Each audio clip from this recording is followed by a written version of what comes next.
Mutombo, born and raised in DRC, Kinshasa, DRC. I'm 34 years of old, and I'm actually based in South Africa. I'm an artist, and I'm actually based in the field of comic. So I do comic on a daily basis, and I'm about to publish mine, which is actually on the process. But on the side, I also help children on how to draw in a French organization, cultural center under the name of Alliance Française. And besides that, I do a couple of things as well on the side, which is not really important or relevant to tell right now, but I am a business person.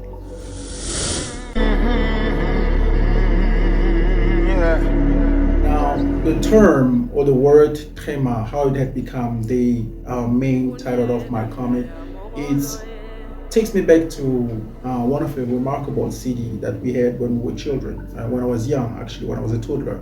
That was my dad, after bringing CDs from overseas, he actually brought one of the remarkable CD that I can never forget up until now. It was sang by one of the very iconic legends under the name of Charles Aznavour, a French singer. So Charles Aznavour, to put it into one context, Charles Aznavour is a very romantic singer. Used to have the type of music accompanied with wonderful melodies, rhythm, instruments, and even his word, even though I never used to understand the type of story that it will eventually convey in his music was very profitable to have beautiful and wonderful and even complex dreams. That was on my experience, and I think it might as well be for everybody who knows who is the iconic artist Charles Aznavour. So now on my side, the things that I used to see was relating to the way that I used to comprehend the song, even though I was still a child. Now, the cover of the CD, I don't remember whether it was in the back or in the front, at the corner, it actually had the record label watermark. Someone there written something like Trema, like it was 20 Trema. So the dreams that I used to have was mostly in relation with the way that I used to understand the music of Charles Aznavour. So, but the thing is now different to other people. Like when I wake up, I will try to find the best way to depict the dream that I used to have, or just maybe to draw it.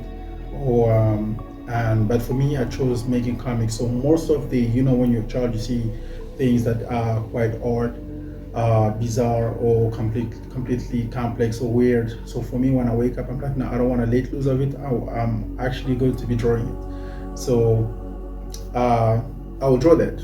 And that's what my dad is, what at a certain point used to be impressed about it, because like I used to spend more times, I would be making a lot of comics on a daily basis, like just drawing things in relation of what I used to see. And all those comics had the same signature, Trema as well. I wrote it from the CD, and while doing so, I will come along as well with me as the main character. Now, like I actually love the way that I used to explore my dream in a sense where I could be able to narrate a story as a child and make means of it, simply just because I wanted to see how I can possibly live in my dreams and with those type of weird creatures. So I loved it so much, and that is the whole concept of how Trema came to be. That was back then. Now then, it's similar to it, just a lot of modification.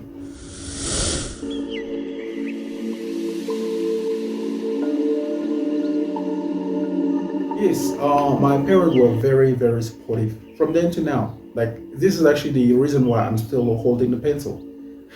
Yeah, they supported me from then to now, because when I think of it, some of the children, when they're born, and in the process of discovering their craft, their art, and sometimes when they can try to make use of it, actually, that's the proper word, you have their parent actually scorning them or preventing them from using them, or just be very severe with them, wanting to express their craft, their talents, their gift.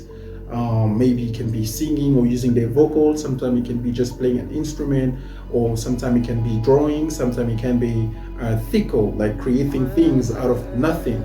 And you have like their parents being very difficult, but why would you stop that?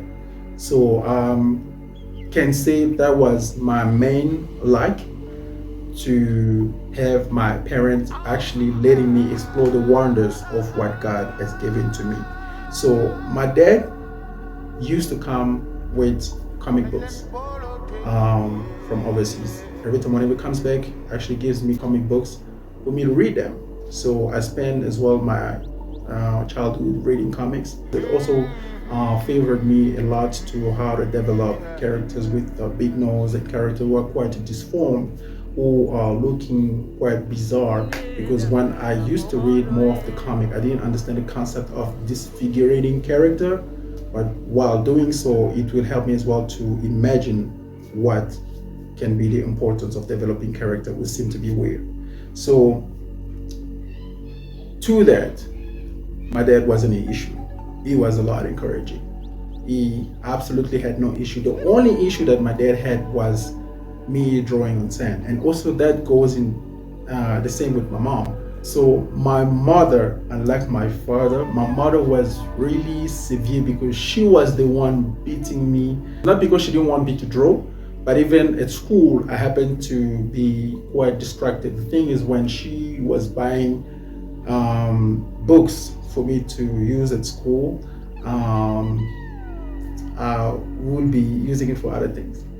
And there was a problem. I still remember how I used to make a suffer because they would sweat to buy books for me to study and to, to write on it and things that has to do with school-based. So now I'm drawing on it, and I'm like, it can be maybe let's say 200 pages, and it's quite healthy. You see the book, and it's a little bit like thick. So when I'm coming home, my books are always thin, looking unhealthy, skinny. And then she will wonder what's happening. So now I will tell her that I don't know, but I used to cut pages to draw out of them. And she was smart enough to understand that the boy, as me, trying to be smarter, as I can say. So she would whoop my ass. So for the word, she would whoop my ass for that reason. So now the more she used to do that, it's almost like she was stopping me from drawing, but not essentially.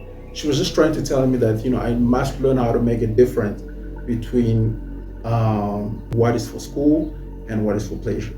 I was having the struggle to make the difference between that. And that is one of the reasons why she was trying to correct me in order to see clear. So I've been spanked.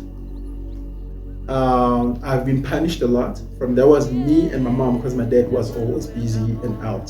So he used to work a lot. So he couldn't even be able to see all these things. My mom punished me a lot, so she corrected me a lot, but she has never stopped me from drawing. I still remember she was very supportive, and up until now, she does that. So I gave a lot of shout out to them for being supportive. If it wasn't for them, having a parent preventing you from expressing what you know the best, and you would like to understand how this can be profitable to you in life, that is actually a bad thing.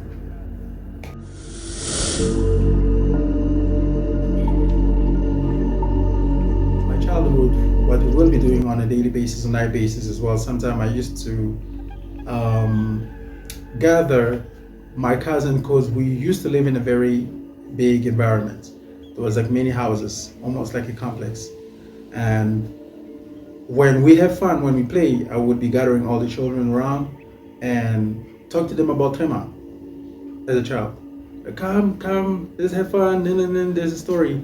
I still don't understand that, because to me, when they even asked me whether I was an introvert or an extrovert, I always struggle. First of all, I do have that introvert, nature in me, because more often time I was a dreamer, always staring at the windows, always distracted, trying to find meaning of life, and just being spared from what children used to do on the other side. So I was spending more time in my room, drawing and reading comics, and trying to find the best way to dive into the comics that I used to read. And on the other side, you will find me as well as the same child who makes room for all the children of our community, who used to know me as the creator of the story Trema back in the days as well, because I used to do a lot of them. And besides doing that, I would also gather them and tell them very terrifying stories. I don't know what they used to love about it. My father always used to tell me that the fact that they love it, although it was very scary, is the fact that I will be telling them things in favor of me being a hero who can be able to confront whatever attacks them in their nightmares. So it was fun. It was fun. Everybody wanted to go to Trema. I have created that imaginary world where everybody wanted to go to. So they would be coming to ask me, can I also go to Trema? Can I also be part of it? I'm like, yeah. And more of the game that we used to play, I was mostly the narrator, not to boast on myself, but I used to narrate the story that we used to play, and I've never ever minded being the villain. So you'll be running there, running up and down, making noise. Sometimes the parents used to hear and then take us back home. But when we used to play, they run, and I've been the one chasing them because I was trying to represent the vigils, which will be discovered in the story. So yeah, that was that. It was good time, good moments, good play. Although the war crisis in DRC never ceased, but yeah, it was pretty much the right moment of the time. We had creative games. We had very unique games that we played along, in which will be found as well inside of my comic. It's very important.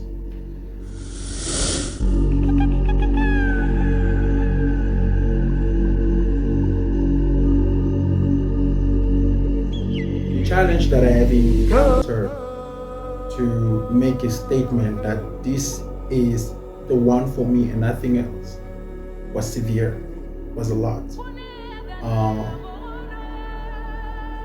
I had to go through a lot in order to realize that was for me. And number one, like, you have to realize that when you are an artist, it's very difficult for you, because the first thing or the first challenge that you are exposed to is to wonder if you can be able to survive out of it. And that was me. At one point in time, although in my growth, in my journey, I always used to find the best way to develop the story of Trema. I've never stopped it. I grew out of it. This was my first role, beautiful story that I've ever came along with. And now to find what will sustain the idea to showcase this book, to publish this book, we absolutely had no source. And that was difficult for me. That's number one. So now what you have to do, you have to settle in order to live, to eat, and to make ends meet. So you have this thing that comes, the pressure of life itself. This is what you know best, that you would like to share to the world. That pressure comes down into you. First, you gotta go to school. After school, you have to apply for a job. And after a job, you have to get married. And after to get married, you know, like, this whole thing that is a lot relevant to a lot of us. But sometimes, only sometimes, you feel like it stops you from exploring what you know of the best. And when you are now prone to go to that kind of lifestyle, but you're seeing that the other people have made enough, they've made a lot, they've been musicians, they have been good artists, they have been, and you're like, what it takes me to be like them? What is the difference? Like, what am I not making that can equate, you know, the level of their success? What is that difficult for me? And that was it. Now everybody's like, look at you, dude, you are a great artist. Am I a great artist? But I don't see it. So that fear have been set to convince me that I'm not worthy enough to be an artist. So just trying to find something relevant for you to make ends meet. The conflict came up to that point. People telling me that I should explore my craft. I should let it expand to the world.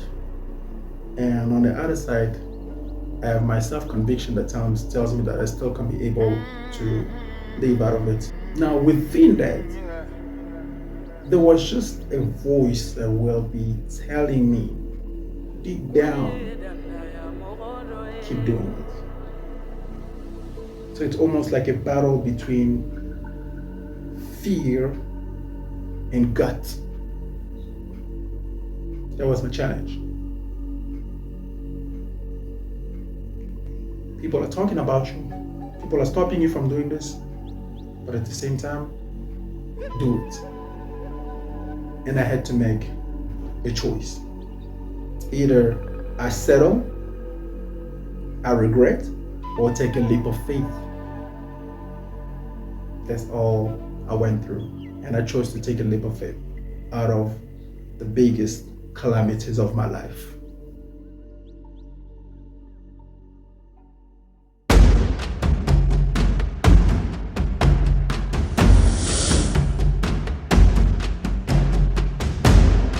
Trema, in the actual story, it's known to be a sacred book, so it's very significant and remarkable. So in front of it, there is like that symbol, the circle with two circles on top of it, but it's actually intertwined to one another called the three-link circle. The term itself is Trema.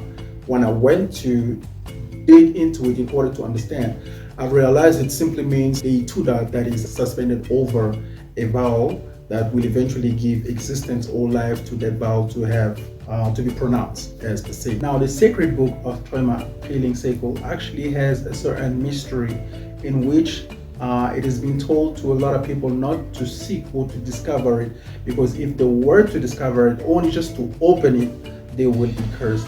And that message has been passing through generation to generation to generation to generation by the holder of the sacred book, who only has the right to open it, and that is the people of the nation known as Kozan.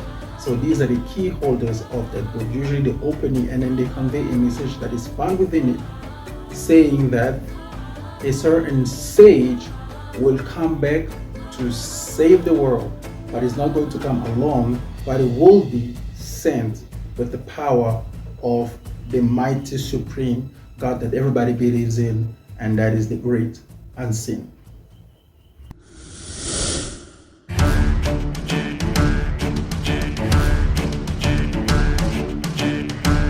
Okay, Khem himself is the main character of the story, Trema. And Khem is born and raised in a very humble and modest family in the nation of Bel Air that is found within the continent of Ethiopia. And he's very brave. He questions a lot about things that he sees, because he never let things slide up if it doesn't make sense to him. And on top of it, he's also an artist who usually draw the things that he sees in his dream that happens as a form of an enigmatic message that he doesn't happen to understand, and would like to find the answers. That's number one. Number two, he always wants to find out the reason why he's always waking up, instead of prolonging the dream, and find out what would have happened if he was to prolong the dream and see what he fears happening to him. So whenever he wakes up, he makes a sense out of it by representing himself as a hero, and who confront the things that he sees in his night terror. But besides that, not only that he questions himself about a lot of things, but it's also, and that will be the gateway to awaken his purpose. His purpose is trying to understand, why are we not questioning or trying to find out or discover what is written within the book of Trema? That's what awaken his main purpose. Why are we just not questioning, but only led to believe the things that the people of the Caucasian nations are telling us, which is that sage that will be coming to save us with the power of the great unseen, from the face of the calamities or troubles or things that we're actually living, and wars, disaster, and all the things that has to do with that, and struggle and all of that. So he wants to know, because as much as that book has been led into a religious perspective, It's like they are telling us to believe in it, and we shouldn't be questioning, but we should just believe in what they say. But we all have the book of Trema in our domicile in every way, and although we do have it, but we're not supposed to open it, because if we do open it, then we shall be cursed. So he wants to challenge it. Very brave.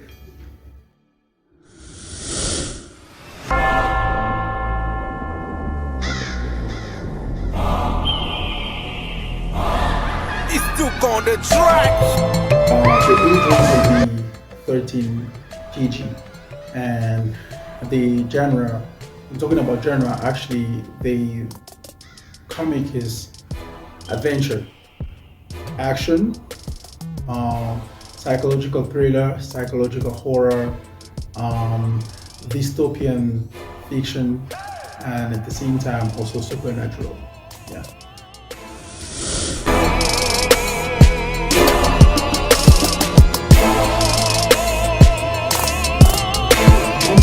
Inspires me a lot to do the story of Trema now on. I think if I can only name a few, because there's a lot. The Bible, the regular show, the manga Guns. There's Guns. There is the Adventure of Philemon. I have Les Aventures de Tintin, which is the Adventure of Tintin in English. There is this movie Inception, in which I never ever get tired of it. The Divergent series, Doctor Strange will be one of them as well. And what else I can think of? Harry Potter, Adjustment Bureau, The Matrix is among the Matrix series. What else? The Sun Beneath the Earth, and there's like plenty. There's a lot. But if I can think of few of them, this would be some of them, including One Piece.